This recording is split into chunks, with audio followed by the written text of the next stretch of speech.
At the same time severe weather has been threatening Kansas, local emergency managers are raising concerns about how cuts to the National Oceanic and Atmospheric Administration could affect weather forecasting. Yeah, Brock Wilson takes a look at what Sedgwick County fears could happen if these cuts do continue. Brock?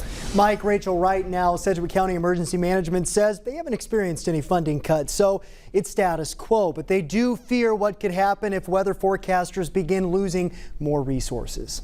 Fortunately, we have not suffered any local impacts with what's going on. Sedgwick County Emergency Management Director Julie Stimson says her department has been largely unaffected by federal cuts. But we are thinking about that and trying to plan ahead. If they take away some funding, if we lose some personnel, what does that look like for us? So we are strategically planning for losses. Some of the biggest concerns Stimson has is how the cuts could affect forecasting equipment, namely weather balloons. As Storm Team 12 Chief Meteorologist Ross Jansen explains. And as it basically ascends, it's measuring temperature, humidity, and we can see where it goes because that tells us what the wind is doing. Last month, the National Weather Service announced it's reducing the number of weather balloon launches because of recent layoffs spurred by the Department of Government Efficiency. The real concern is that with fewer weather balloons going up, your initial data going into the computer models is not there. Meaning by the time you get to the extended forecast, there are likely going to be some fairly significant errors. But much like emergency management, right now Ross isn't seeing any significant changes in the modeling. However, there is concern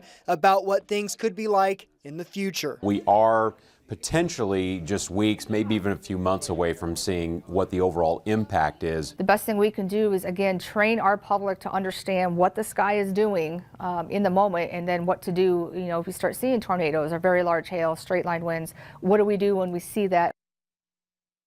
Hundreds of positions at the National Oceanic and Atmospheric Administration have been cut this year, and even more are expected in the future. Today, I reached out to Kansas' 3 Republican representatives in Washington, Representative Ron Estes and Senators Roger Marshall and Jerry Moran on the NOAA cuts.